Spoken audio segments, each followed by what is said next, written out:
Bien, tengan todos y todas muy buenas tardes.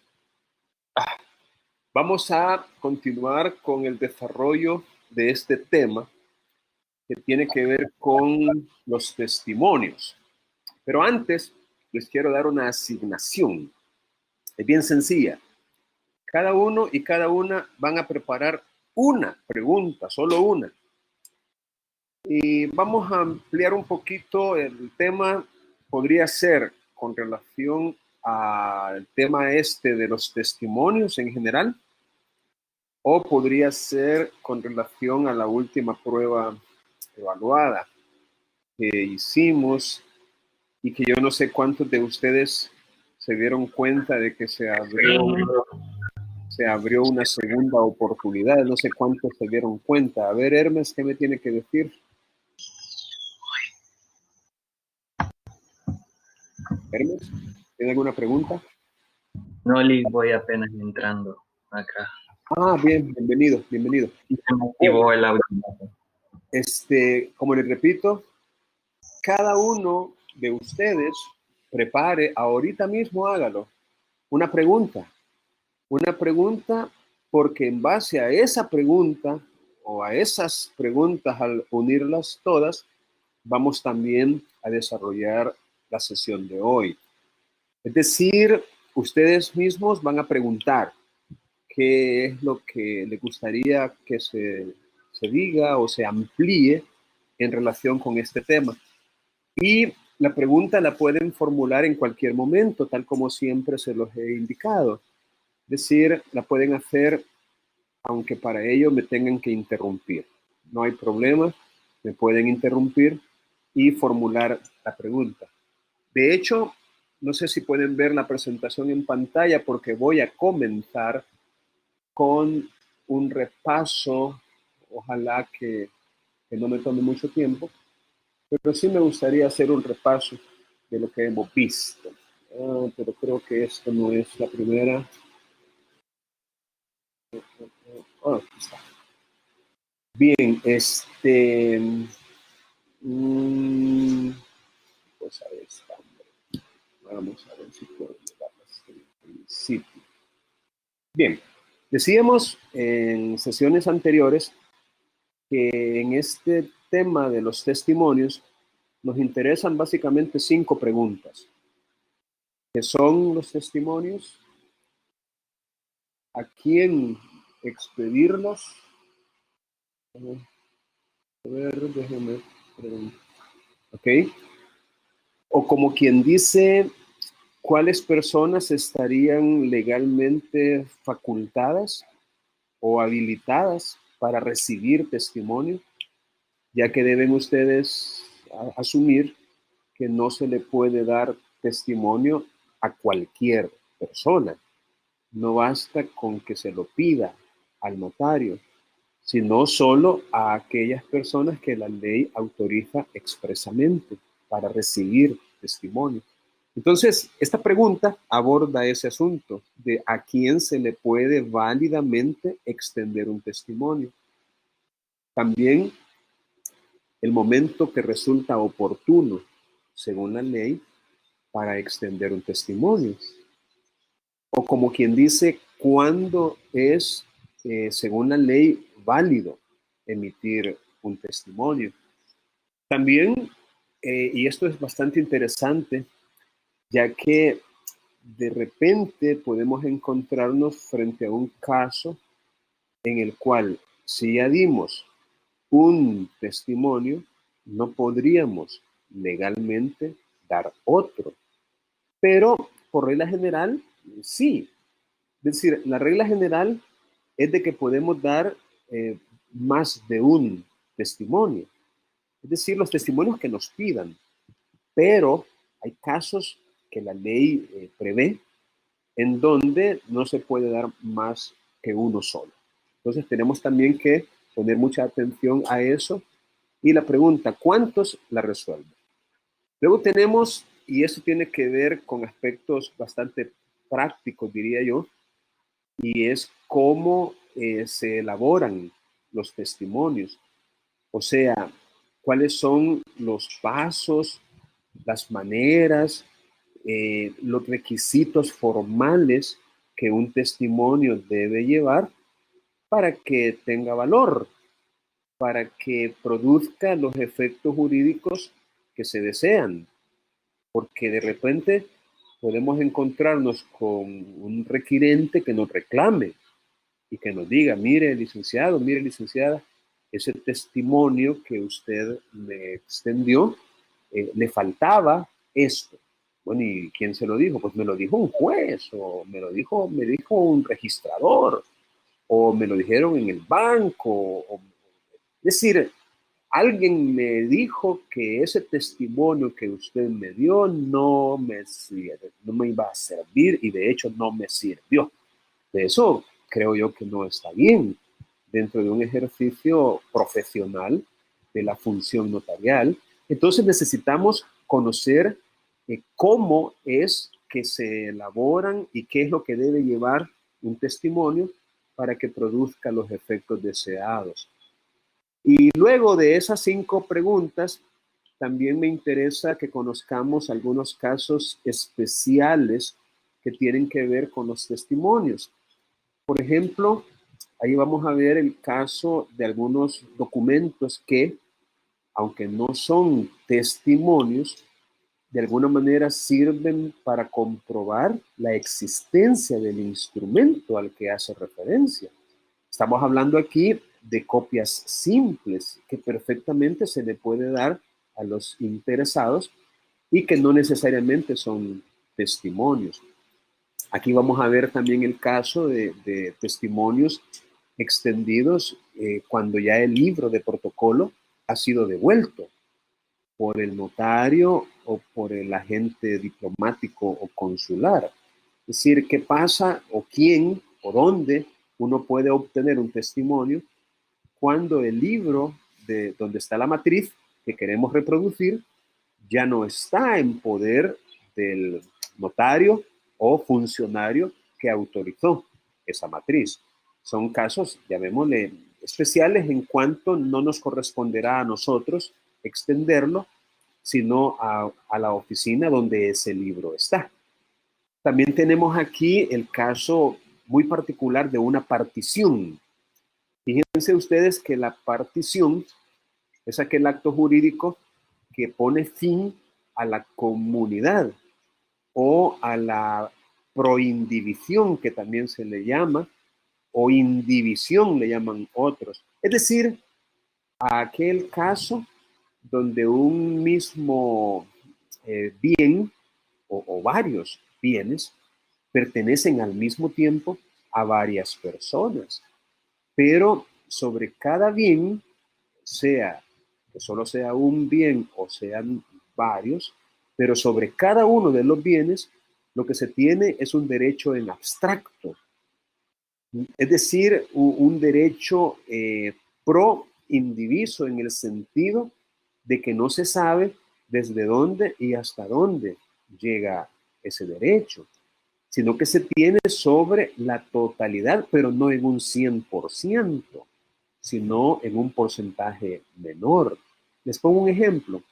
Tenemos el caso de una herencia, donde el causante dejó, por ejemplo, un terreno de 2 manzanas y tiene 2 herederos, de sus 2 hijos o su cónyuge y un hijo, qué sé yo.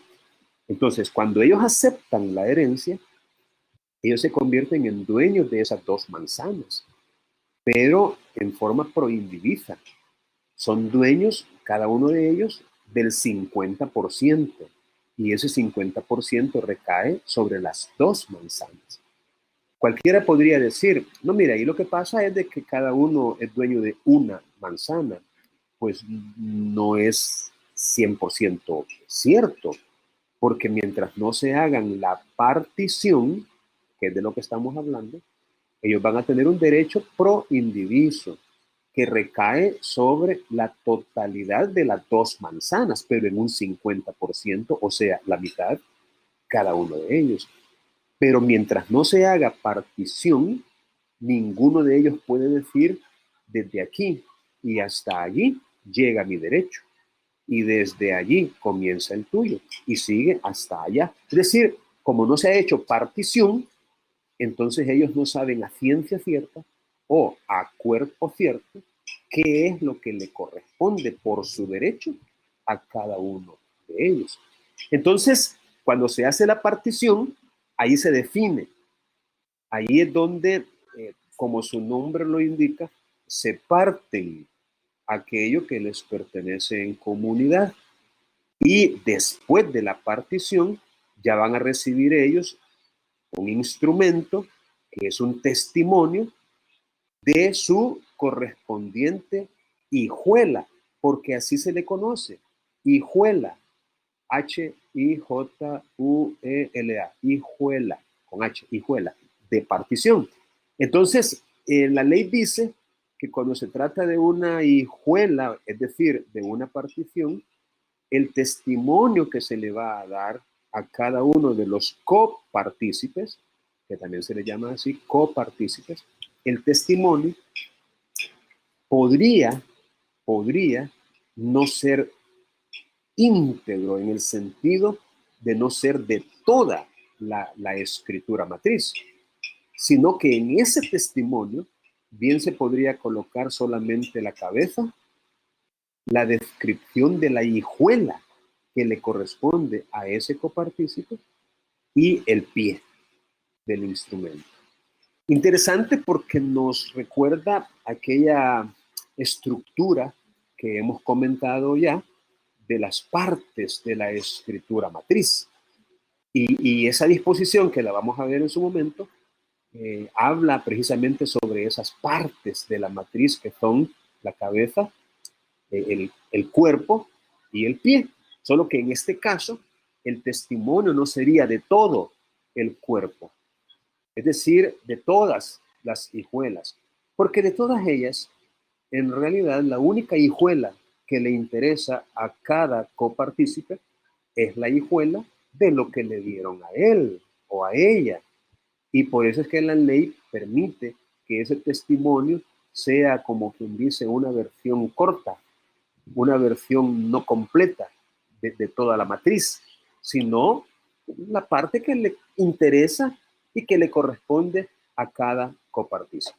Bien, hecha es, bueno, el otro caso especial que también es importante tomar nota es cuando, cómo obtener testimonio cuando el libro respectivo, es decir, el libro donde está la matriz, ha sido destruido, extraviado o inutilizado, ya sea total o parcialmente. Entonces la ley da algunos pasos o maneras de proceder en ese caso también. Ok, ¿alguna pregunta hasta este momento? Más o menos han podido ir tomando nota y comprender. Repito, el tema nuestro durante este periodo es los testimonios. Que por cierto, aprovecho la coyuntura para recordarles que mañana tenemos programado el laboratorio 1 del cómputo 3 y que pues en principio está programado para la misma hora de clase, que sería a las 12:40 del mediodía. Entonces yo les quisiera preguntar ahorita si no hay ningún problema con ustedes por esa hora, es decir, las 12:40 del mediodía, para terminarlo igual a las 2:20 de la tarde. Así que dejo el micrófono abierto para que ustedes puedan opinar.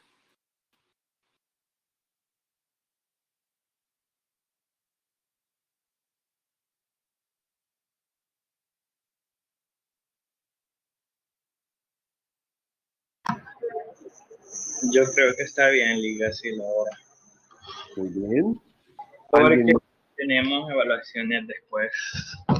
No creo que vayamos a poder en la noche, no sé. Muy bien. ¿Alguien más que quiera opinar?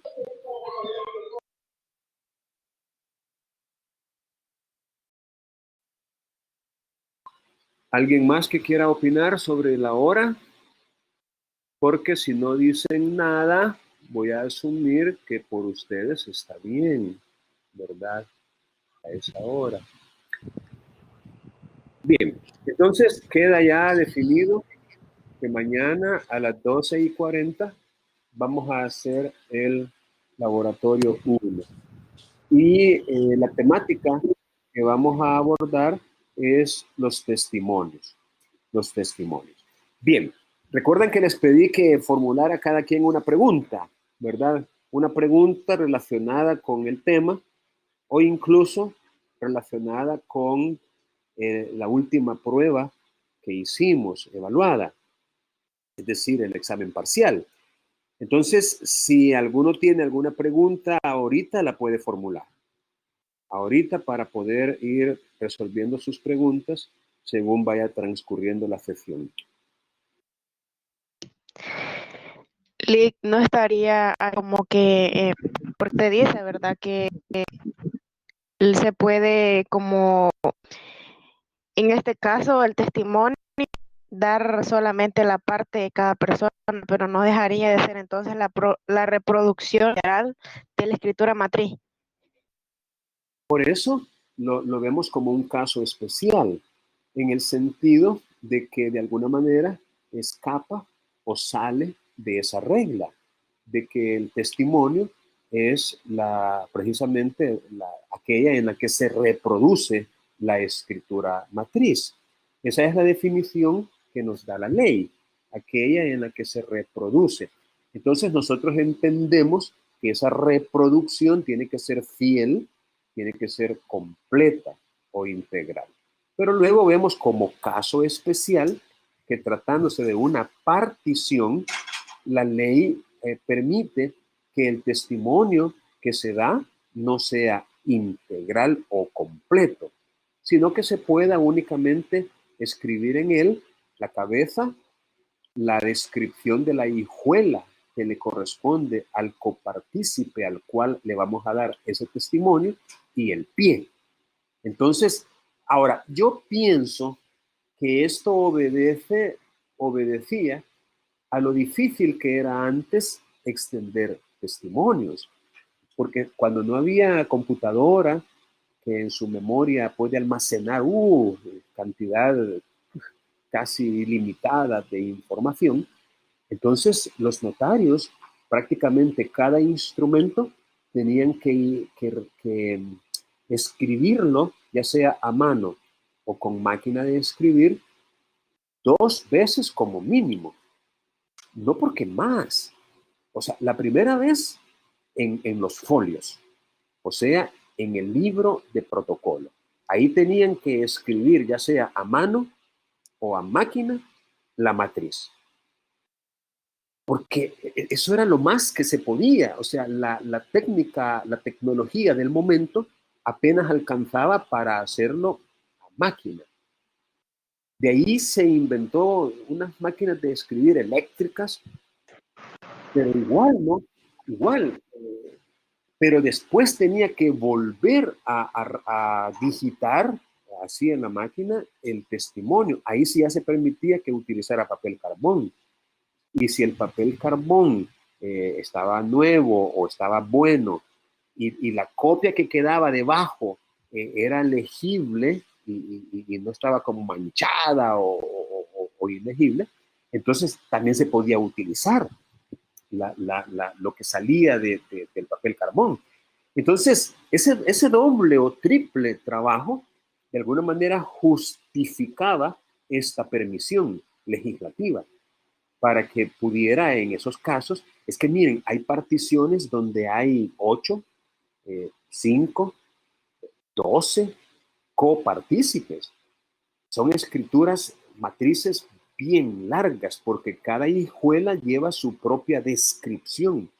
Entonces, la escritura matriz resulta bien larga.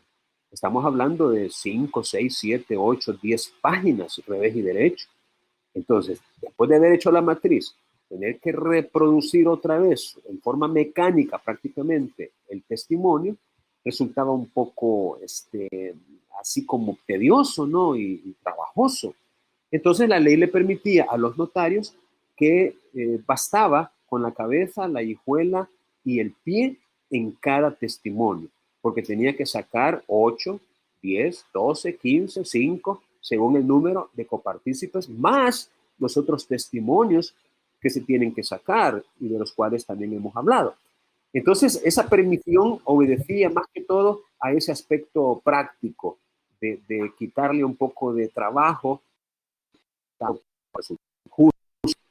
de qué le servía las hijuelas de los otros copartícipes a cada uno de ellos, y lo que les servía y necesitaba era su propia hijuela. Entonces eso era como muy, muy práctico. Entonces, hoy en día, yo pienso que eso no tiene mayor sentido y bien se puede extender un testimonio integral. Pero vamos a ver el artículo respectivo en la ley de notariado que dice de que eso se puede hacer si así lo solicita el otorgado. Pero como les repito, hoy no habría ningún problema porque como usted ya así como lo imprimió en el protocolo, ya lo tiene guardado en su computadora, entonces lo puede volver a imprimir en papel simple para los testimonios completamente las cosas que sean necesarias. Bien, ¿alguna otra pregunta que puedan formular?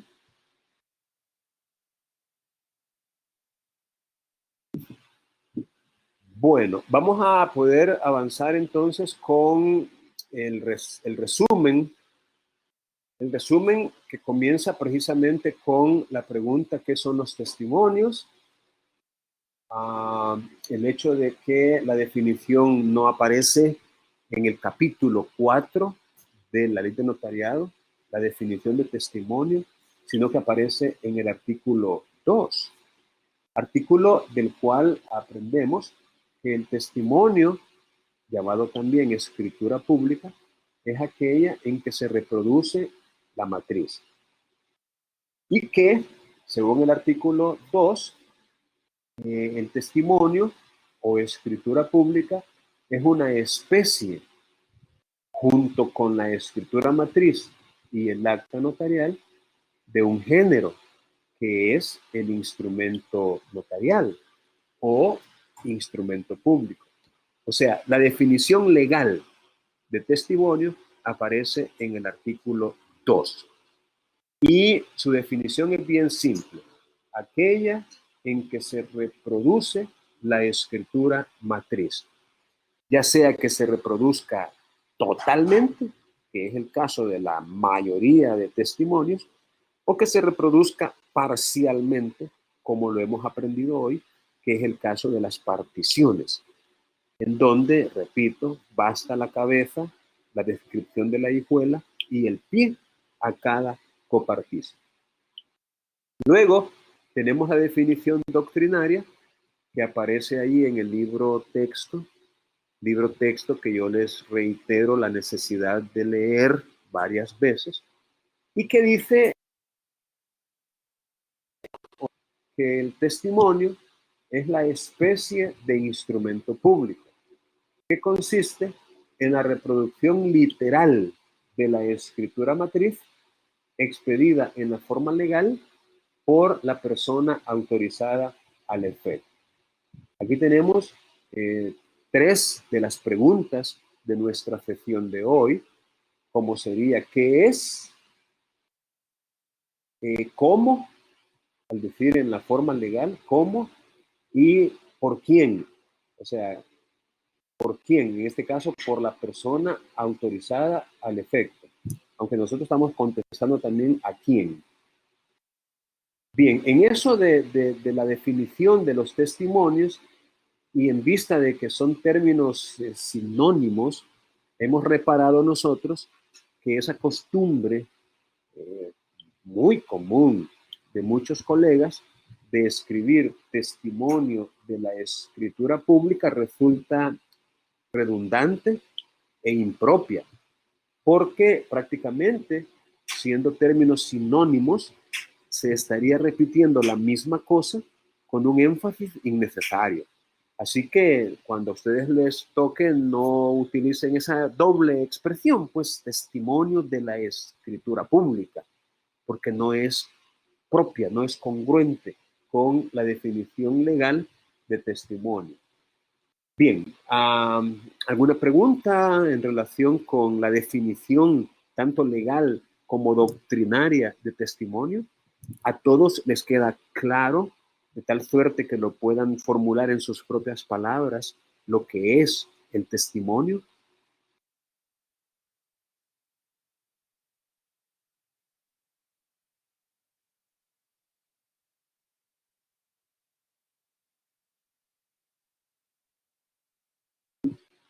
Bueno, en ese caso voy a continuar con el resumen que nos lleva a otra pregunta. ¿A quién se les puede expedir testimonio? Hay como tres categorías, diría yo. La primera está formada por los otorgantes y otras personas que de alguna manera se vinculan directamente con el instrumento, ¿no? Tenemos también ciertos registros, aclarando que en materia de estos registros, a veces es el funcionario, el notario o el funcionario consular el que tiene que hacer llegar esos testimonios a los registros. Pero a veces no necesariamente es el funcionario o el notario, sino que puede ser el interesado. Miren, voy a hacer una acotación especial en materia de testimonios de hipotecas, de hipotecas. Fíjense que según la ley, la hipoteca, para que valga, para que tenga validez, tiene que otorgarse en escritura pública.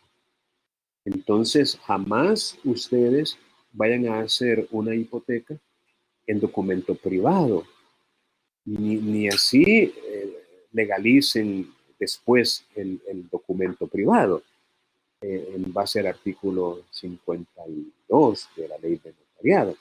No, o sea, no puede hacerse una escritura de hipoteca en instrumento privado, sino que necesariamente tiene que ser en el protocolo. Pero otro requisito o solemnidad para la validez de la hipoteca es que se presente al registro, porque si no se presenta al registro de hipotecas, entonces no tiene ningún valor la hipoteca. Entonces, cuando ustedes hagan una escritura pública de hipoteca, la recomendación que les doy es que de inmediato la hagan llegar ustedes al registro de hipotecas. Ustedes. Es que, como les repito, la inscripción en el registro de hipotecas es un requisito esencial, es una cosa de la esencia en el contrato de hipoteca, lo que significa que si no se inscribe, es como que no exista, es como que no se hubiera hecho. Entonces, si ustedes autorizan una hipoteca y se tardan en llevarla al registro de hipotecas, existe el riesgo de que de mala fe ese deudor hipotecante, el dueño del inmueble que hipotecó, lo pueda o bien transferir a otra persona o bien volver a hipotecar. O podría ser que le caiga un embargo al inmueble por alguna otra deuda que el deudor tenía. O podría darse el caso de que se le anote preventivamente en una demanda que podría ser muy variada, desde una nulidad del instrumento de venta a su favor o de los antecedentes, hasta una constitución de vivienda familiar o, qué sé yo, tal vez alimentos que le están reclamando siempre en un proceso de familia y entonces anotan preventivamente la demanda para garantizar el pago de esos alimentos. Entonces, si la hipoteca está por lo menos presentada, fíjense bien, por lo menos presentada en el registro, antes que estos otros actos jurídicos posteriores, Entonces, sí hay una garantía eficaz. Es decir, digamos que ustedes están bien con su requirente, que es el acreedor, pero si ustedes no han presentado la hipoteca y de repente a los 15 días, al mes, a los 3 meses, al año, usted se acuerda de que no presentó esa hipoteca y hasta entonces la lleva al CNR, cruce los dedos para que todo esté bien, para que esté tal y como estaba un año antes, 6 meses antes, 3 meses antes, una semana antes. Pero si en ese intervalo ha habido algún movimiento de estos, entonces su hipoteca podría quedarse en el aire, podría quedarse, como quien dice, ya sin poderse inscribir, porque la situación jurídica del inmueble ya cambió. Así que anoten esto en un lugar donde ustedes lo puedan repasar, ojalá lo pudieran anotar en sus propias mentes, para que nunca se les olvide la necesidad. Tengo una pregunta. Hola. Sí, dígame. Quisiera saber si el juez puede expedir testimonios y si puede, dentro de dónde se ubicaría dentro de esta clasificación que usted nos ha colocado ahora. Muy bien, gracias. Interesante pregunta. Con respecto a la función notarial ejercida por los jueces de primera instancia en el ramo civil, la ley dice que ellos únicamente, tratándose de testamentos, pueden ejercer función notarial, los jueces. Pero, hay una partecita por allí que dice en defecto de un notario. Esa frasecita en defecto de un notario se ha interpretado modernamente como que si no hay un notario en el mismo lugar donde está el juzgado. Recuerden que estos juzgados no son de paz, no que son de primera instancia, juzgados de lo civil, y normalmente están en cabeceras departamentales. O sea, no están así en municipios alejados, pues, sino que están en lugares más o menos poblados. Entonces, ya desde hace varios años atrás, ya no hay ninguna ciudad, ningún municipio donde hay un juzgado que no tenga notarios allí cerca, en la misma población, digámoslo así. Entonces, eso hace que la función notarial concedida a los jueces sea un asunto que pertenece más bien a nuestra historia. Es decir, modernamente ya no se puede dar el caso de un juez autorizando testamentos. Porque si usted, queriendo otorgar su testamento, llegara donde un juez de estos y le dijera, mire señor juez, mire señora jueza, yo quisiera ante sus oficios otorgar testamento. Entonces el juez le diría que no le puede ayudar, porque la única manera en que él podría es si no hubiera un notario cerca. Pero él le va a decir, mire, al nomás salir de aquí del juzgado, ahí va a encontrar usted una oficina con 3 notarios, más adelantito hay otra con 2 notarios, aquí a la vuelta hay otra que está un notario ya desde hace como 30 años allí. Entonces, lo va a despachar. Entonces, contestando su pregunta, no existe hoy en día la posibilidad de que un juez ejerza funciones notariales como tal. Hasta hace relativamente pocos años se daba una coyuntura interesante. Miren cómo era la cosa. Los jueces de primera instancia, aún aquellos en el ramo civil, los jueces podían ejercer el notariado, no lo tenían impedido legalmente.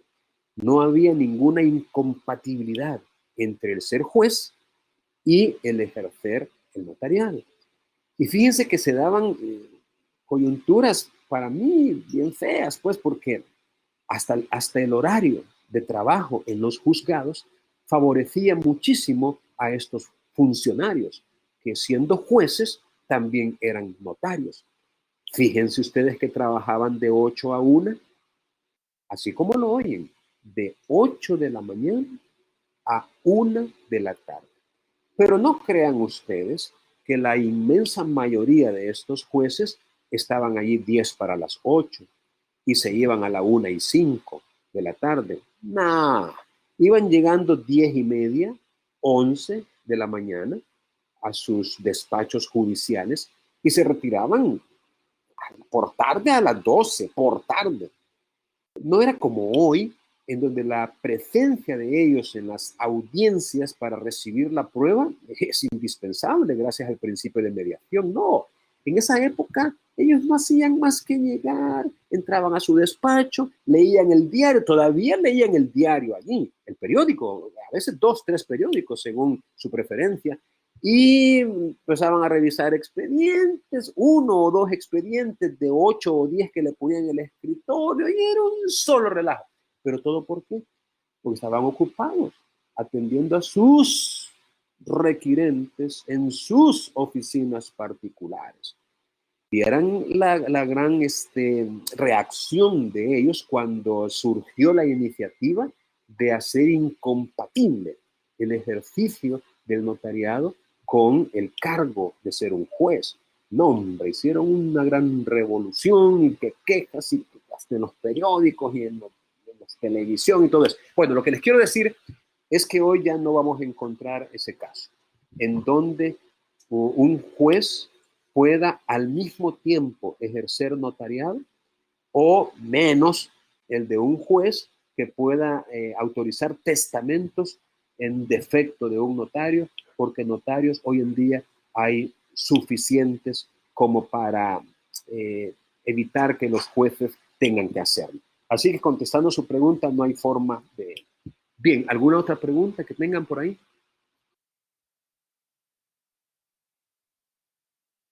Bien, entonces vamos a avanzar.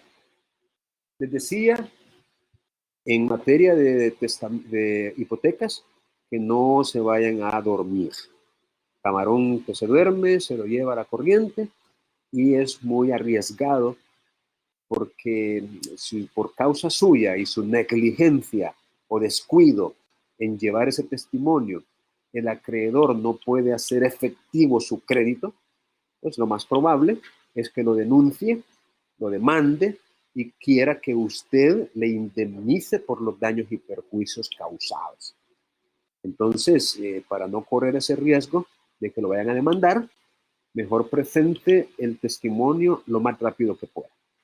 Y hay otros testimonios que se expiden a la sección del notariado de la Corte Suprema de Justicia, y hay otros testimonios que se expiden a la Corte Suprema de Justicia.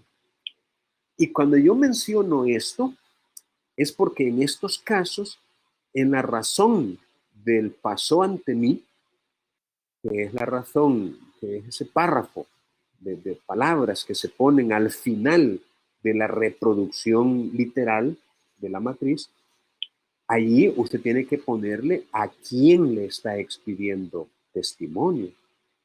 Y no solo allí, sino también en la razón de saca. La razón de saca también es un parrafito, un párrafo pequeño que se coloca al margen de la matriz. O sea, usted va a colocar en el margen, ahí usted puede utilizar el margen inferior o el margen interior, que sería el que está cerquita del empastado, o incluso, haciendo letra muy chiquita, el margen exterior, que sería el margen que queda donde se agarran las hojas para correrlas una sobre otra, ¿no? Cuando uno hojea un libro. Entonces, en el margen de la matriz, usted pone una pequeña razón. En esta fecha, expedir testimonio A. Y luego, por supuesto, tiene que poner la fecha, ¿no? Porque por eso está diciendo, en esta fecha, expedir testimonio y se lo di a, por ejemplo, y luego usted pone la fecha. Esa es la razón de saca. Usted la va a poner, esa razón de saca, en el margen de la matriz correspondiente. O sea, si la escritura número 1 pasó del folio 1 frente al folio 2 frente, entonces usted tiene allí el folio 1, el margen, en cualquier margen usted le pone en esta fecha, extendí testimonio y se lo di a, y ahí pone el nombre de la persona o entidad a la cual le extendió el testimonio y le pone la fecha a continuación. Ahí el profesor aclara en el libro texto que estamos utilizando, que algunos notarios firman y sellan esta razoncita de saca, pero él aclara que eso no debería ser. O sea, no tiene por qué firmar y sellar esa razoncita, basta con ponerla. Eso sí, tiene que llevar la fecha y el nombre de la persona a la cual le dio testimonio. Y eso mismo, de alguna manera, en cuanto a quién le va a dar testimonio, también consta en la razón del pasó ante mí. Ahora, les quiero pedir que ustedes practiquen la redacción de estas dos razones que tienen que ver con los testimonios y de las cuales les he hablado. La razón de saca es muy simple, muy sencilla, no es cosa del otro mundo, y la razón del pasó ante mí, que es, repito, la que se coloca inmediatamente a continuación de la reproducción literal que hemos hecho de la escritura matriz. Y ya vamos a ver cómo se redacta esta razón. Bien, en cuanto a esta pregunta de a quién expedir, ya lo vimos, según el artículo 43, en principio, a los otorgantes, a quienes resulte algún interés directo por razón de las declaraciones de los otorgantes y a quienes deriven su derecho de los mismos. Entonces, eso creo que ya lo hemos comentado antes. En cuanto a los registros, tenemos como ejemplo el caso de la identidad. Identidad tanto de persona viva como de persona fallecida.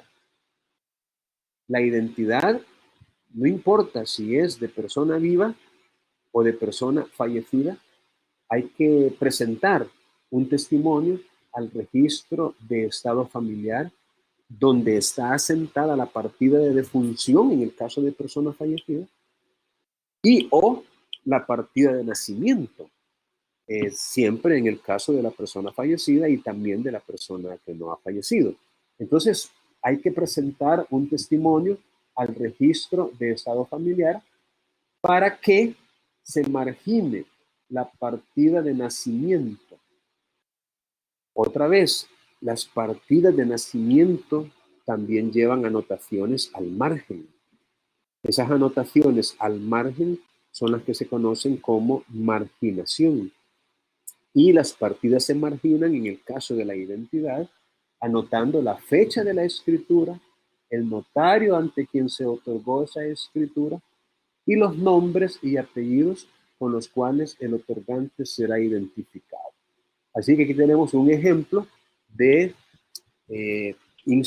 testimonios que se tienen que expedir, como quien dice, para ser presentados a un registro de estado familiar.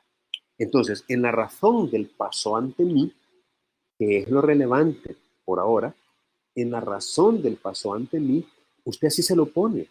Así se lo pone. Quiero ver si me acuerdo cómo está redactada. Pasó ante mí de folios 1 frente, al 2 también frente, del libro primero, de mi protocolo en general, que caducará o que vencerá. A mí no importa. Puede poner que caducará o que vencerá. Por ejemplo, el 12 de abril del año 2021. Y extiendo, firmo y sello el presente testimonio en la ciudad de San Miguel a los 12 días del mes de mayo del año 2020, y ahí, para ser presentado o para ser remitido o para ser entregado a la oficina del registro del estado familiar de la alcaldía municipal de la ciudad y departamento de San Miguel. Es decir, esto es útil porque en la razón del paso ante mí y en la razón de saca, usted le va a poner a quién le expidió el testimonio. ¿De acuerdo?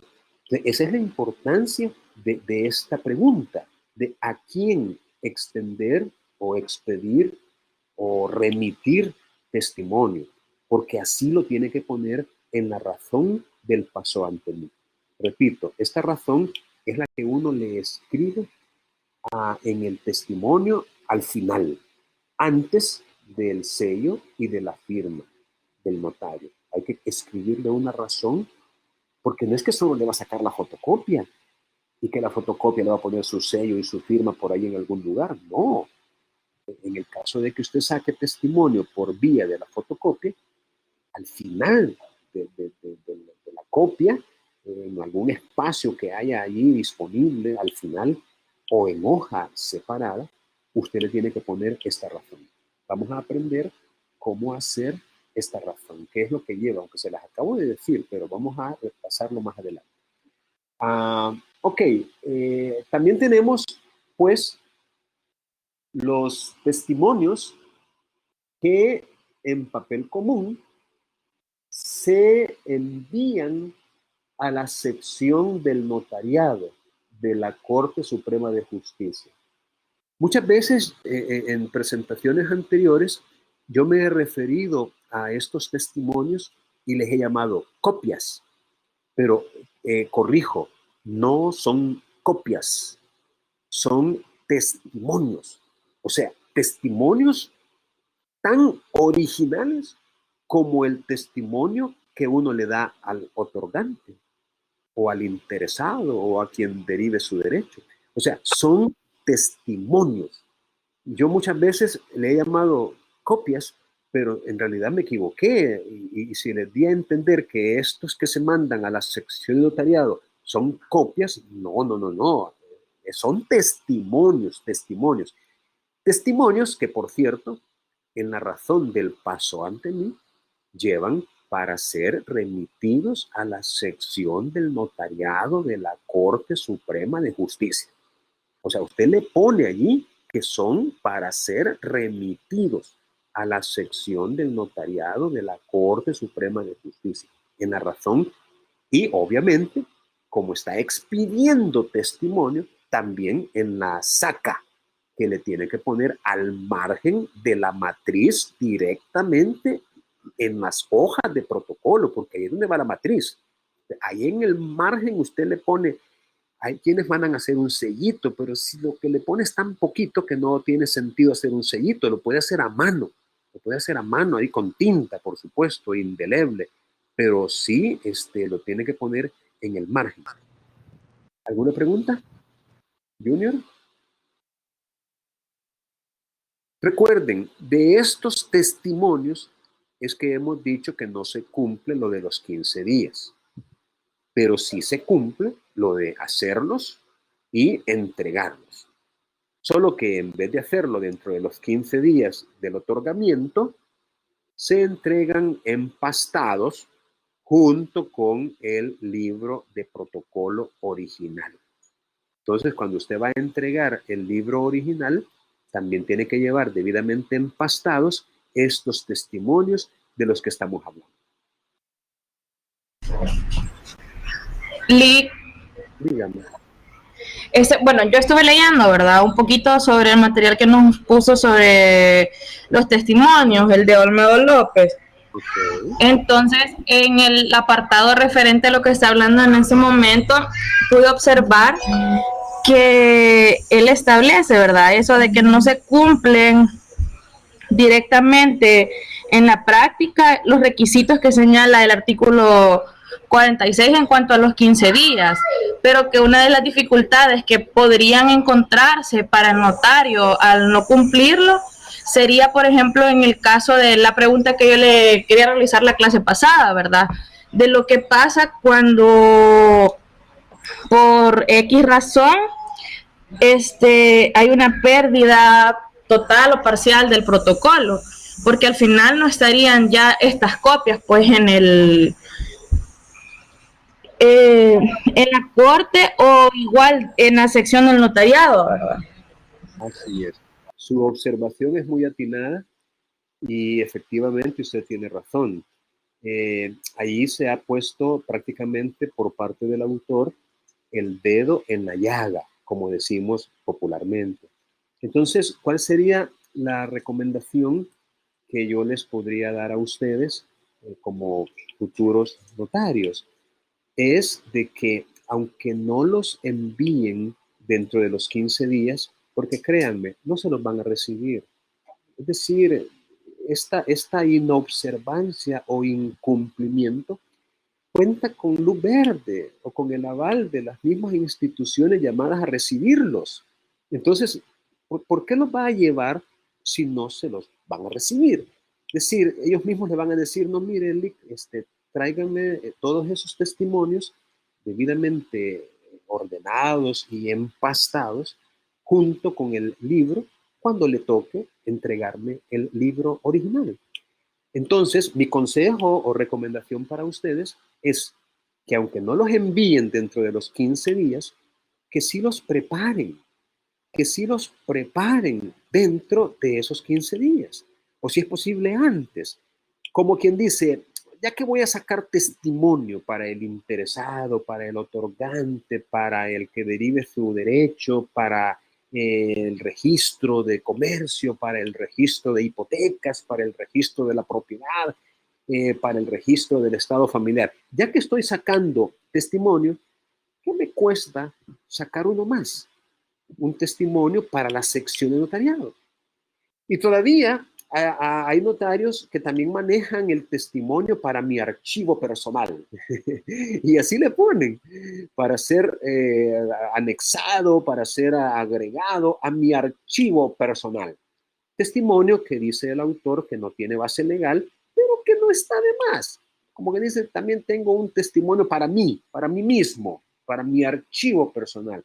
Y está bien si usted quiere sacar un testimonio, porque, como bien lo apunta el profesor y lo reconoce Gabriela, de repente los podemos ocupar. Y tal vez se nos pueda reprochar, ¿verdad? Mire, con la situación delincuencial imperante, que ojalá cambie, pero bueno, es muy probable que se nos extravíe, nos hurten, nos rompan el vidrio del carro, nos saquen el atacheo donde tenemos y se nos pierdan hojas. Entonces, si no tenemos este archivo, estos testimonios ya sacados, ¿verdad? Y de repente se nos demanda o se nos cita o se nos exige dentro del trámite de reposición presentar estos testimonios. No podemos decir, ya los mandé a la sección de notariado, porque no es cierto. ¿Y qué tendríamos que decir en nuestra defensa? Fíjate que no los he sacado, no los saqué. Pero si estaba obligado a hacerlo, sí, pero como no se mandan, yo siempre lo hago al final, yo cuando se me está venciendo el libro o cuando ya lo tengo que entregar. Yo creo que esa no sería defensa.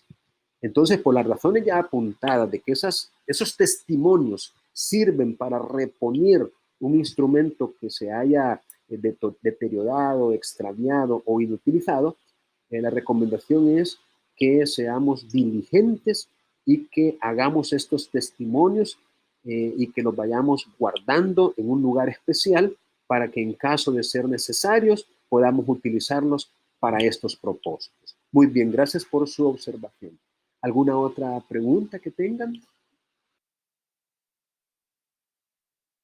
Bien, aquí es donde dice que estos testimonios se pueden obtener usando papel carbón o cualquier otro medio mecánico, siempre que la copia sea clara, y nítidamente escrita. Entonces ya eso ya casi no lo utilizamos hoy en día. Algunos de ustedes creo que ni siquiera han tenido en sus manos una hoja de papel carbón nunca, ¿verdad? Pero ahora sí podemos utilizar ya sea la impresión directa, ya que tenemos en nuestras computadoras almacenado lo que imprimimos en la matriz, pues podemos imprimir directamente en hojas de papel simple.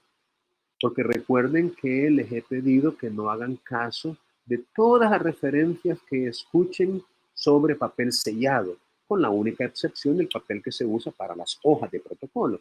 Pero de ahí para allá, ni papel sellado, ni timbres fiscales, porque esa ley fue derogada, era una especie fiscal, una forma de recaudar impuestos, ¿verdad? A través de la venta, una hoja que valía 15 centavos se vendía en 5.50, en 6.60, en 7.70, en 8.80, en 9.90, en 10, en 11, es decir, le sacaban dinero, pues, era una forma de tributo, pero eso ya desapareció. Entonces, ahora lo que hacemos para extender testimonios es, o bien sacamos fotocopia directamente de la matriz, o imprimimos en hojas de papel simple, papel bond, base 20, ¿verdad? Luego, aquí sí ya, esto ya es otro rollo.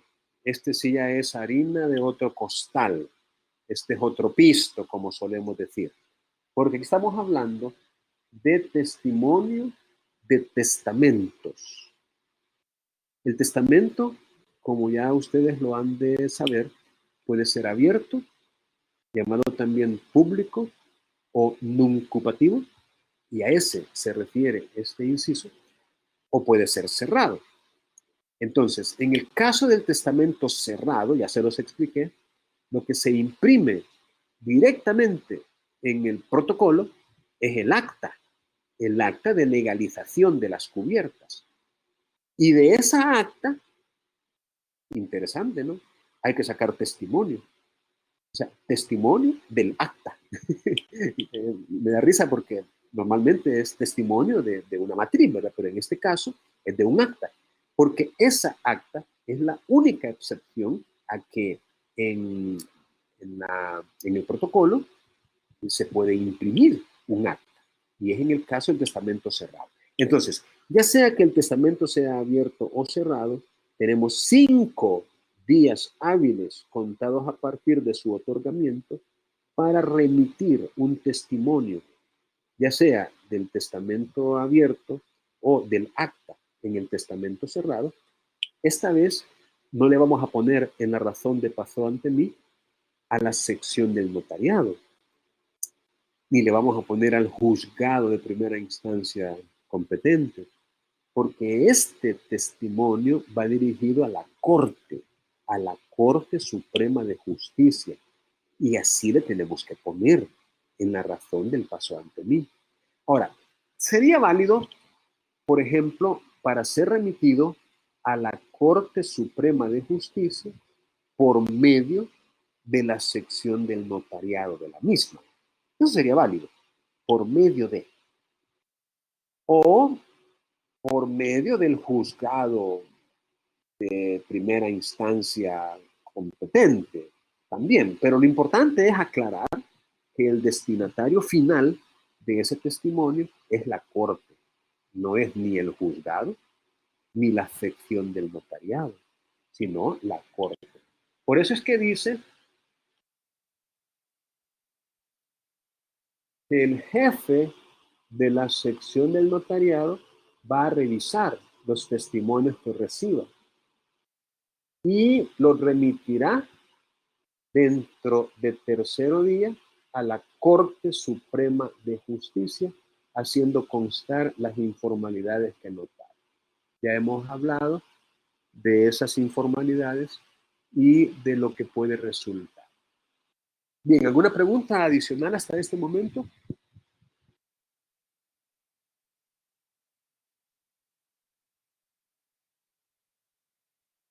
Bien, vamos a... Sí, dígame. Sí, Dígame. con respecto a los, no sé si va a hablar, con respecto a los requisitos de expedición, el texto parecía como que deben de ser extendidos en papel sellado, que ya nos explicó que no sería así, ¿verdad? Y en las últimas, los últimos requisitos que menciona que deben ir sellados y firmados por el notario. En este caso dice que el artículo 44 no hay, en sí no hay artículo que obligue al notario para poder expedirlos. Entonces, y al final menciona que como no se le obliga al notario expedir testimonio, una de las razones es si hay prescripción o no, como menciona que ya transcurrió el plazo dentro del cual pueden ser expedidos. Entonces quería ver si me explicaba acerca de esto, porque se entiende como que hay prescripción para poder expedir testimonio. Bien, efectivamente, esa pregunta tiene que ver con el cuándo, que creo que es la siguiente, ¿verdad? ¿Cuándo expedir testimonios? ¿Cuándo es el momento que resulta legalmente oportuno para hacerlo? Entonces, el artículo 43 dice que durante el año de la vigencia o dentro de los 15 días siguientes.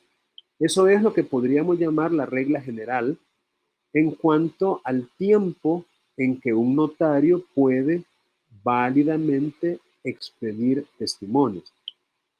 Interpretada esa norma a contrario censo, significa que pasado ese año y esos 15 días siguientes a la fecha en que caduca, pasado esos 15 días siguientes, ya no se pueden por parte del cartulario extender testimonios, ya que así lo dice, repito, expresamente el artículo 43 en su inciso segundo.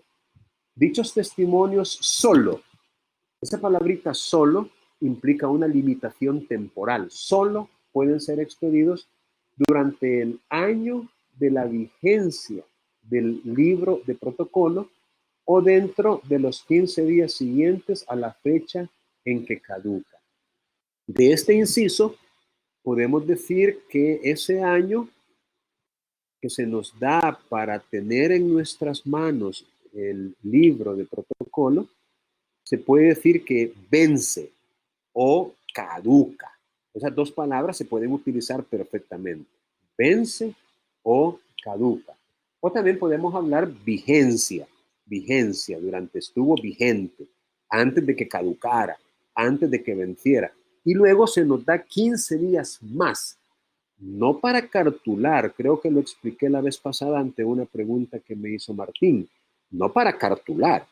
Esos 15 días adicionales son para poder extender testimonio y también para preparar el libro junto con sus anexos, los testimonios adicionales que teníamos que haber enviado dentro de los 15 días siguientes, que lo hacemos junto con el libro hasta el final del año de esos 15 días. Y esos 15 días son como para eso, ¿no? Ahora, dice, esto es lo que no se cumple, que también tiene que ver con el cuándo expedir testimonios. Esto es lo que no se cumple, ya lo analizamos, los 15 días siguientes a la fecha de otorgamiento, porque no se los van a recibir. Pero yo les acabo de recomendar que aunque no los remitamos, que si los hagamos esos testimonios y que los tengamos guardados en un lugar seguro por si llegara a darse esa catástrofe de que se nos pierda, extravíe, deteriore o inhabilite el protocolo, ¿no? Entonces tenemos testimonios ya sacados que pueden servir para una eventual reposición. Esto, repito, en cuanto a los 15 días, solo en la ley se menciona, pero en la práctica no se cumple.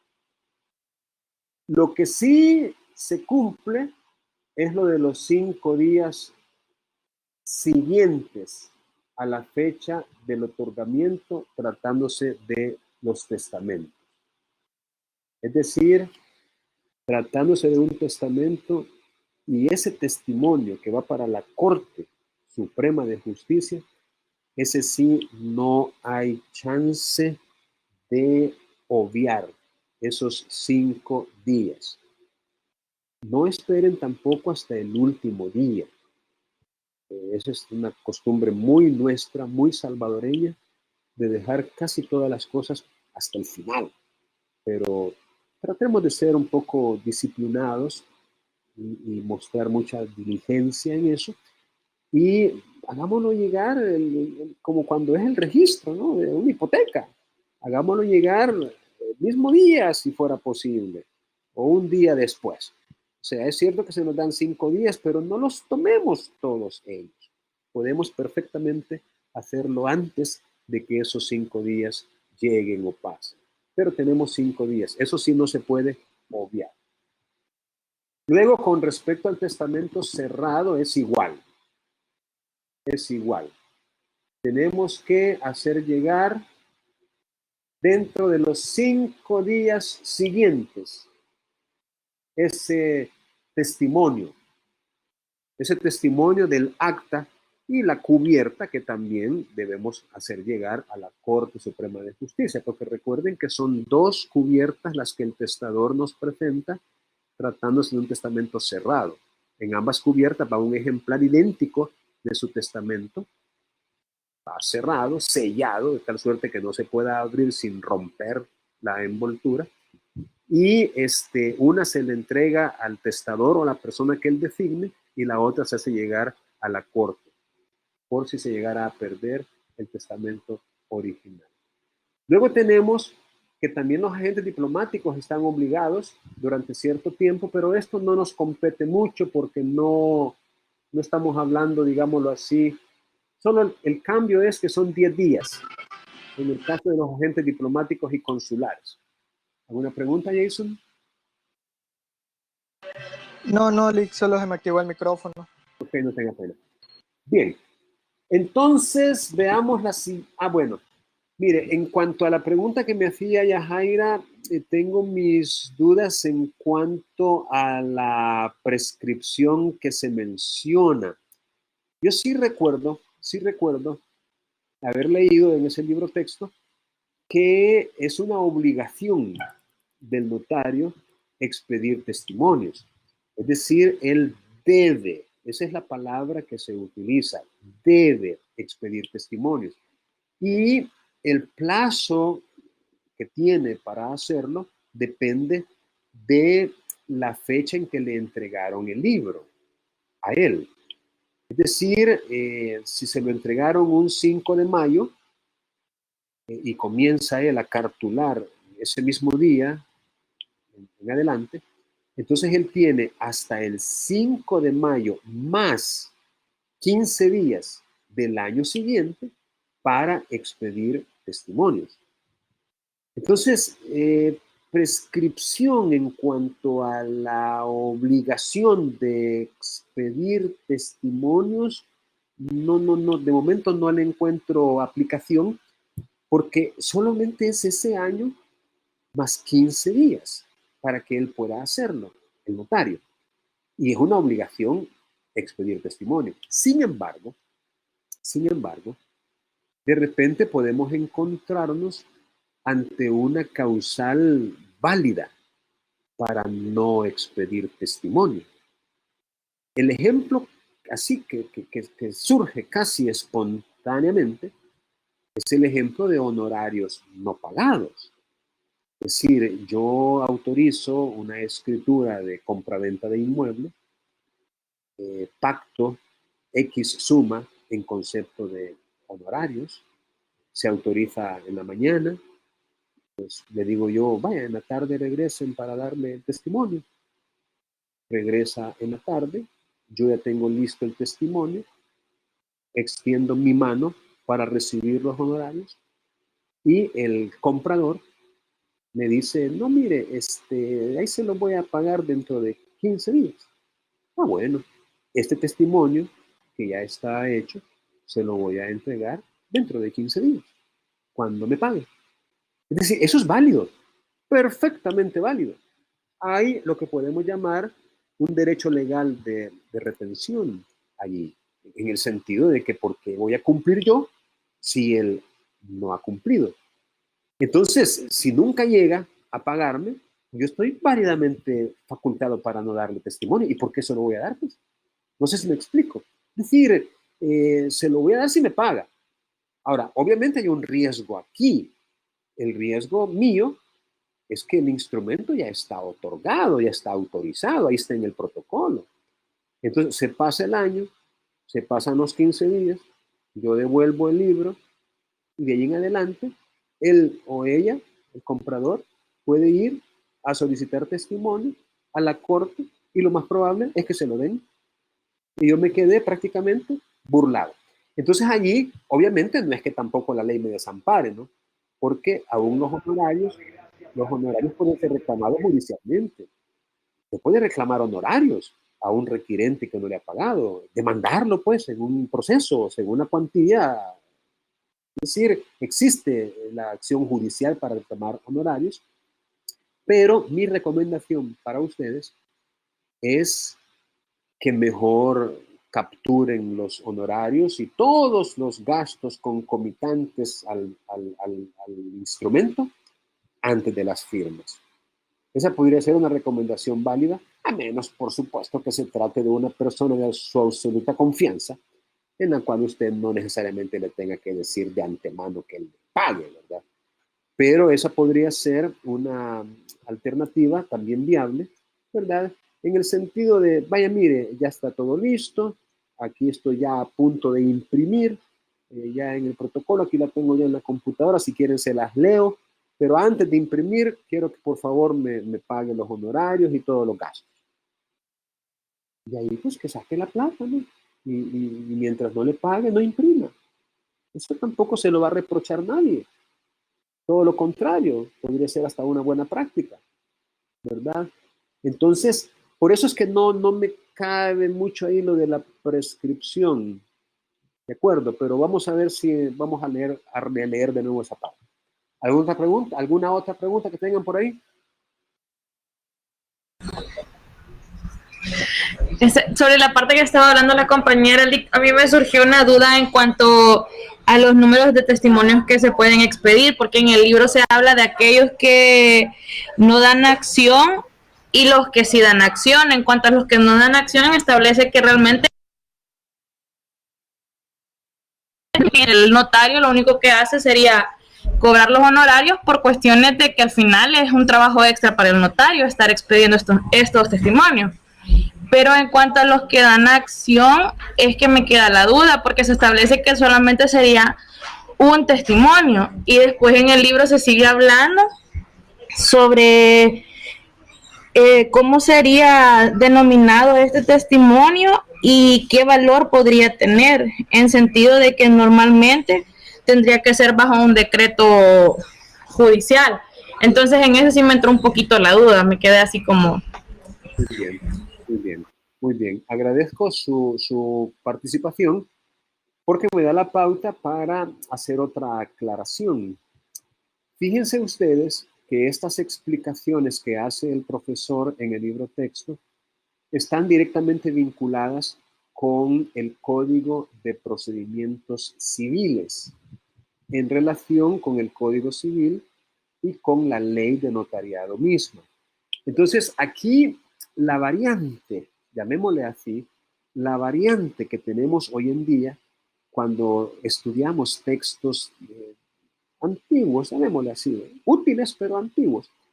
La variante es, por ejemplo, que el Código de Procedimientos Civiles ya está derogado y en su lugar tenemos el Código Procesal Civil y Mercantil, que no es para nada una copia, ¿verdad?, del ya derogado Código de Procedimientos Civiles, sino que está fundamentado en un proceso moderno y totalmente diferente. La principal diferencia es la escrituralidad versus la oralidad y también el sistema de valoración de la prueba valoración de la prueba, que de acuerdo con el Código de Procedimientos Civiles era la tarifa legal o prueba tasada, mientras que de acuerdo con el Código Procesal Civil y Mercantil, sin perjuicio de la solemnidad instrumental de ciertos hechos, la prueba o se valora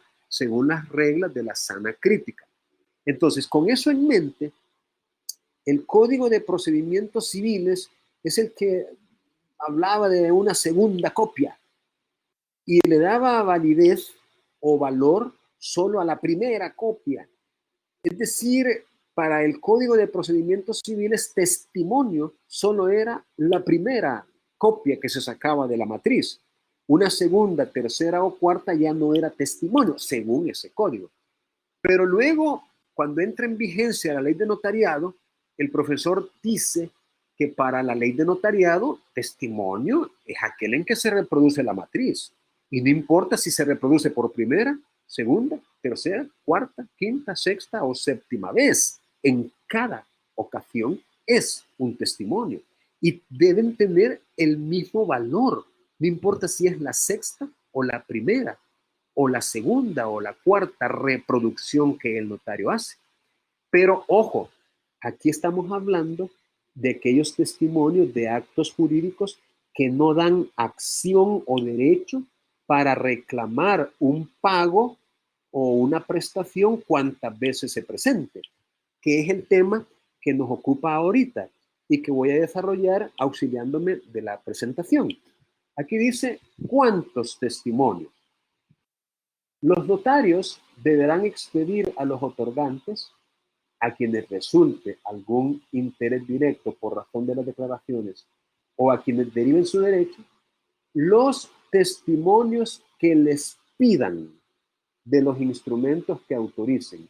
Esto es lo que podemos llamar la regla general. Los testimonios que les pidan. Y para mí no hay límite. Los que les pidan. Si de un poder me piden 1, 2, 3, 5, 7, 11, no importa. Yo puedo y debo dar los testimonios que me pidan un poder, en este caso.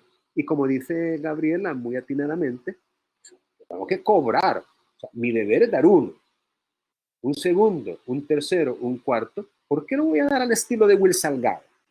No tengo por qué. Es decir, yo puedo cobrar por los gastos que me implique expedir un segundo, un tercero, un cuarto, un 200avo para extremar testimonio.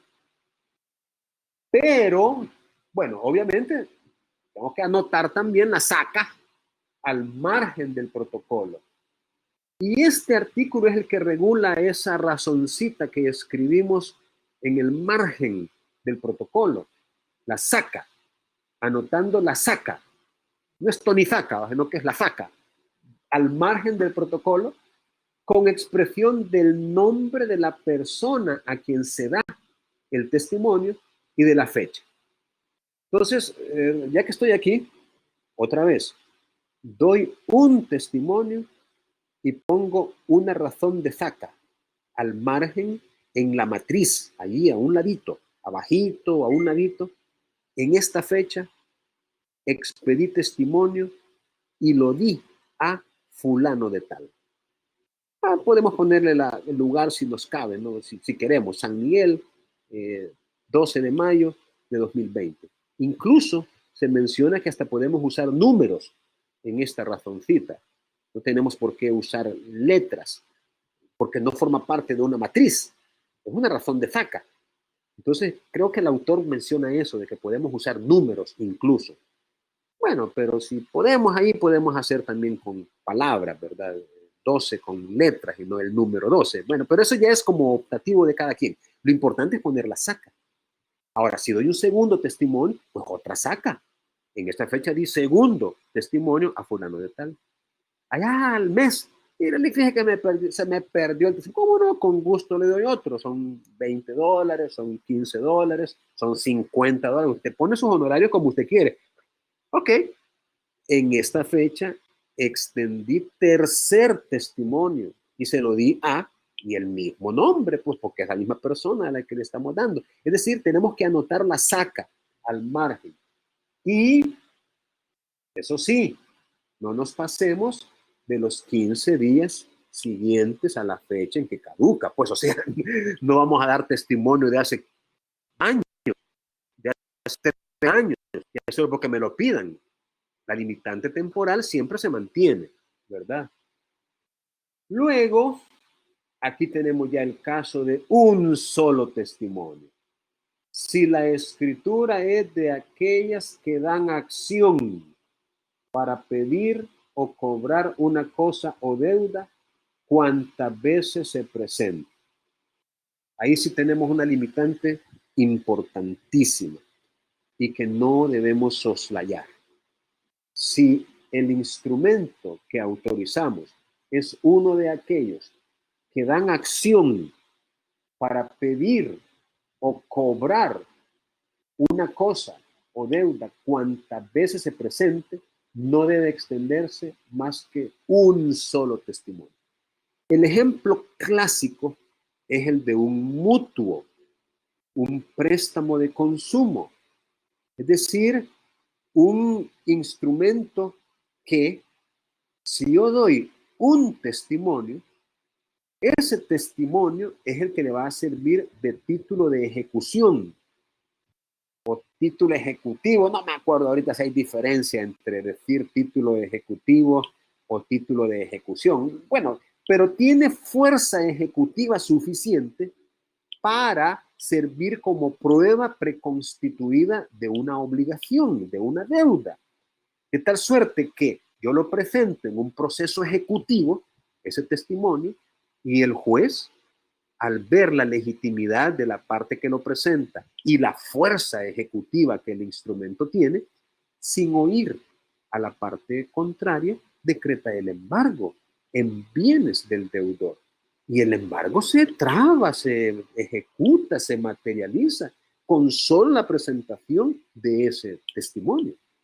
Entonces, si yo doy un segundo testimonio, un tercer testimonio de ese mismo instrumento, prácticamente estoy autorizando a ese acreedor para perseguir 2, 3, 4 veces al deudor, para iniciar 2, 3, 4 acciones ejecutivas diferentes entre sí. Claro, dice el autor que lo más probable es que una segunda, una tercera o una cuarta acción no prospere ni termine en sentencia estimativa. Pero el embargo siempre lo pueden declarar en los 2, 3, 4 casos. O sea, lo que no puede haber es sentencia, porque es obvio que el deudor, si se da cuenta también, porque también recuerden que es posible que ni se dé cuenta de la segunda, tercera o posteriores ejecuciones. Entonces, si no se da cuenta, pues entonces no va a poder alegar la excepción de cosa juzgada o litis pendencia según haya sentencia o no. Pero si se da cuenta, pues la va a poder alegar. Pero el daño siempre se puede provocar. Entonces, previendo eso, el legislador le puso un límite cuantitativo al notario. Y le dijo, mira, señor notario, si es un instrumento de aquellos que dan acción, de aquellos que tienen fuerza ejecutiva, entonces te prohíbo entregar más de un solo testimonio. En ese caso solo tenés que dar uno, ya que para dar otro es necesario decreto de juez, previa citación de la parte contraria, si estuviera presente. Y si estuviera ausente, con citación del respectivo curador. Bien, aclaro. De repente nos vamos a encontrar con algunas disposiciones legales derogadas. Por ejemplo, este inciso dice, y en el caso del artículo 140, significa Código de Procedimientos Civiles. Les acabo de explicar que ese código ya está derogado, recuerden. Entonces, pero el caso que contemplaba ese artículo, ese caso no está derogado, porque ese es un caso de la vida real. Ese es un caso que todavía se presenta en la práctica, en la realidad. Entonces, ojo, cuando ustedes se topen con alguna norma que nos remite a otra y esa otra ya está derogada, hagan ese análisis, hagan ese estudio. Podrá estar derogada la norma, en este caso el artículo 141 PR. Ese podrá estar muy derogada, pero el caso contenido en ella, ese caso no está derogado. Entonces aquí cabe hacer la consideración de si habría que hacer algo antes para poder acreditar la ausencia de esa persona y ver si esa diligencia se entiende con una persona designada especialmente para proteger los intereses del ausente.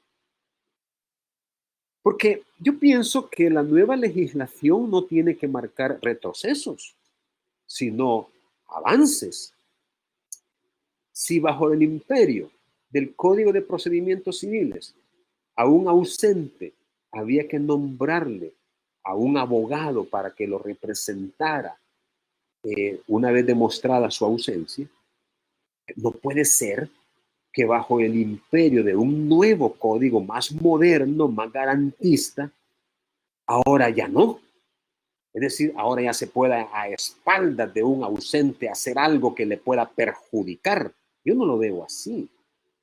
Yo lo veo como que hoy también hay que hacer algo para garantizar los intereses y derechos del ausente, una vez establecida precisamente esa ausencia. Pero el punto aquí, tal vez eso no es lo que nos interesa porque más bien pertenece al derecho procesal, pero lo que nos interesa aquí es que si el acto jurídico del cual estamos dando testimonio es de aquellos que autorizan para cobrar o pedir una deuda o una cosa cuantas veces se presente el testimonio, entonces solo podemos dar un testimonio, porque para dar otro necesitamos decreto judicial. Allá nos tiene que llegar el interesado con un decreto del juez, en donde el juez ordena que le extendamos un segundo testimonio. Ese testimonio segundo lo vamos a empezar a continuación de ese oficio, de esa certificación, de ese decreto judicial que ordena su expedición. Ahí a continuación lo vamos a iniciar. Podemos hacerlo con un enlace incluso, con un enlace. O podemos, si lo transcribimos, en el caso de que sea fotocopia, podemos hacer un enlace. O si lo transcribimos, pues lo empezamos ahí a continuación de la firma y el sello del juez, donde nos está ordenando que le demos ese segundo testimonio. Así que, ojo, y eso siempre y cuando el libro todavía esté en poder nuestro. Porque si ya no está en poder nuestro, pues tampoco lo vamos a poder extender, aunque nos ordene un juez o dos jueces o más. No podríamos porque ya no lo tenemos físicamente en nuestro poder. Lo podríamos extender siempre y cuando ese libro esté en poder nuestro. Por eso es que el autor, cuando hace esas consideraciones de si se debería o no citar al notario, él recomienda que aunque la ley no lo ordene, que sería muy útil citar también al notario, no solamente a la parte contraria, sino también al notario, para que el notario también de alguna manera sepa y si tiene algo que decir, lo diga. Y quizás lo más importante que podría decir es eso, ¿no? No, mire, yo ya no tengo el libro en mi poder. ¿Para qué me va a ordenar que lo extienda si va a ser de puro gusto? Ya el libro está entregado y aquí le puedo demostrar con el papelito que me dieron de que ya está recibido allá en el juzgado o allá en la sección del notariado. Entonces siempre es bueno, dice el autor, que se cite también al notario dentro de esas diligencias de autorización de un segundo, tercero, cuarto o ulterior testimonio. Bien, ¿alguna pregunta hasta este punto? Y dice que siempre tiene que dejar la razón de faca en el protocolo. Solo que allí tendría usted que aclarar, porque siendo un testimonio de esos que dan acción, usted no le puede poner a esta otra razón de faca. Recuerden que ya le puso la primera. Ya le puso. Extendí en esta fecha testimonio al acreedor señor Juan Pérez, San Miguel, tanto de tanto. Después no puede llegar con una segunda razón igualita, como que dice, en esta fecha extendí segundo testimonio. Si es de los que dan acción, ahí usted mismo está prácticamente reconociendo que la regó al dar un segundo testimonio. Entonces, en esa segunda razón de saca, usted tendría que aclarar, y lo hice por orden del señor juez tal. No sé si me explico. O sea, extendí segundo testimonio porque me lo ordenó la jueza tercero de lo civil y mercantil de la ciudad de San Miguel según oficio número tal o según decreto de tal fecha. O sea, ahí sí tiene que ser la razoncita un poquito más larga, porque usted no la puede poner como que si fuera una razón de saca de un testimonio de los que no dan acción, porque este sí da acción. Y recuerde, para un segundo testimonio, tercero, cuarto, el número que sea, necesita decreto judicial. Entonces, ese decreto tiene que hacerlo mencionar, tiene que hacer mención de él en la razón de saca. ¿De acuerdo?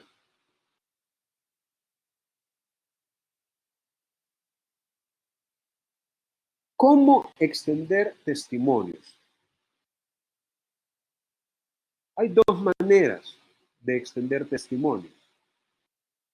Una de ellas es la más sencilla. Bueno, ni tanto, porque a veces hay que recortar papelitos para tapar lo que no pertenece. Pero la manera más práctica es sacando fotocopias de la matriz. Ahí es donde me gustaría que cuando haya oportunidad, después de la cuarentena, visiten una oficina notarial en calidad de observadores o asistentes o pasantes o como sea, pero visiten una oficina notarial para que ahí en vivo puedan ver cómo se preparan los testimonios. Repito, una oficina bien montadita debe incluir una fotocopiadora, ¿verdad? Y ahí se sacan los testimonios sacándole fotocopia al protocolo, o sea, directamente de la matriz. Hay que respetar los sellos que están arriba y los números, tanto el número de la hoja de papel sellado como el número que le hemos puesto nosotros a las hojas. Porque recuerden que nosotros las numeramos del 1 al 25, 50, 200 correlativamente en la esquina superior derecha de sus frentes. Entonces, hay que respetar eso, hay que dejarlo en la copia. Pero luego, recortando hojas de papel, hay que cubrir aquello que no corresponde, porque no todas las escrituras empiezan en la línea 1 ni terminan con las firmas en la línea 24, sino que las escrituras se van poniendo donde caigan. Entonces, a veces hay hojas donde hay parte de una escritura, el final, por ejemplo, y parte de otra, el inicio. Entonces, el final hay que cubrirlo, pero dejando los sellos. O sea, ahí se le pone un papelito en medio. Ahí tienen que hacer un ejercicio de imaginación ustedes, porque no todos van a entender. Pero, por eso les pido que vayan a una oficina para que allí puedan darse cuenta de cómo se hace. O si no, una manera también muy, muy práctica es volviendo a imprimir. Es decir, vuelva a imprimir. Solo que esta vez ya no va a imprimir en el protocolo. en las hojas de papel sellado que usted compró. Es decir, ya no es la matriz la que está imprimiendo, sino que imprima en hojas de papel bond, blancas, base 20, ¿no? Sino que una base fuertecita, pues para que tenga cierta durabilidad. Y entonces allí usted imprima como que si fuera en el protocolo que estuviera imprimiendo, ¿sí? Con los mismos márgenes. O sea, lo mismo que imprimió allá, pero eso sí, hoy sí empieza en la línea 1, pues porque no tiene por qué empezar en la línea 20, en la línea 12, porque en la matriz tuvo que empezar ahí porque la otra que terminó ahí ese es el espacio que le dejó disponible, pero esta vez para imprimir va a imprimir de la línea 1. Y eso sí, cuando termine, que normalmente termina con el doy fe y con los enmendados que lleva la matriz, entonces ahí usted tiene que poner cómo se leen las firmas. Al imprimir así en hojas de papel bond, tiene que agregar cómo se leen las firmas. Uno de los principales errores que cometen algunos es que no le ponen las firmas completas. Se les olvida alguna firma. A veces les olvida la firma del notario. Y entonces cuando revisan ese testimonio, se percatan porque cuentan las personas que han intervenido y cuentan las firmas, tal como uno las ha leído. Y entonces al ver que falta una, pues le hacen la observación y le dicen, no, mire, aquí hay 5 comparecientes, pero solo 4 firmas, pero solo 3 firmas. Mira, aquí dice que uno de ellos puso la huella, pero no dice que hay una huella digital. Porque cuando uno de ellos pone una huella, entonces uno le pone, hay una huella digital en lugar de la firma. Y luego, ¿cómo se firma? La firma a ruego.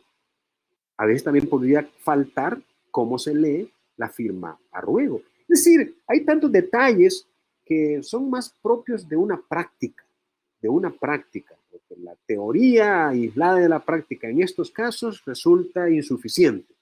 Por eso repito que ustedes pueden ir a una oficina notarial. En todo caso, tiene que ser una copia fiel. Ahora, eso de que sea fiel, y el autor lo aclara también, no quiere decir que también vamos a transcribir los errores. Bueno, a menos que no nos demos cuenta de que hay errores. Pero cuando nos hemos dado cuenta que hay errores y los hemos corregido, en el testimonio ya tienen que ir corregidos los errores. Porque, de todas maneras, al final, en la parte de los enmendados, allí sí va a ir todo tal cual está en la matriz. O sea, los enmendados sí los tenemos que incluir en el testimonio, a continuación del doy fe antes de las firmas. Enmendados, entre líneas, testaduras, eso lo tenemos que incluir tal cual lo hemos puesto en la matriz. Pero no tenemos que reproducir los errores, ni volver a borrar o a tachar en el testimonio. No, si eso ya está salvado. El testimonio ya no nos lleva. Si hay algo que entrelineamos en la matriz, en el testimonio ya no va entrelineado. Ahí va en su lugar, donde correspondía ir esa frase que se nos había olvidado. Si testamos algo, es decir, si dijimos, no, esto no tendría por qué ir, lo voy a testar, y lo testamos, en el testimonio ya no tiene que aparecer. No tenemos que volver a escribir la palabra o la frase y testarla. No, ya la tenemos en la matriz. En el testimonio no le ponemos nada, sino que ponemos ya sin esa frase y en los enmendados al final, que van también los testados y los entrelineados, ahí va a ir que sea testado. Y se completarán, dice, con una hoja en la cual se va a asentar la razón final. Y aquí hay un ejemplo de esta razón.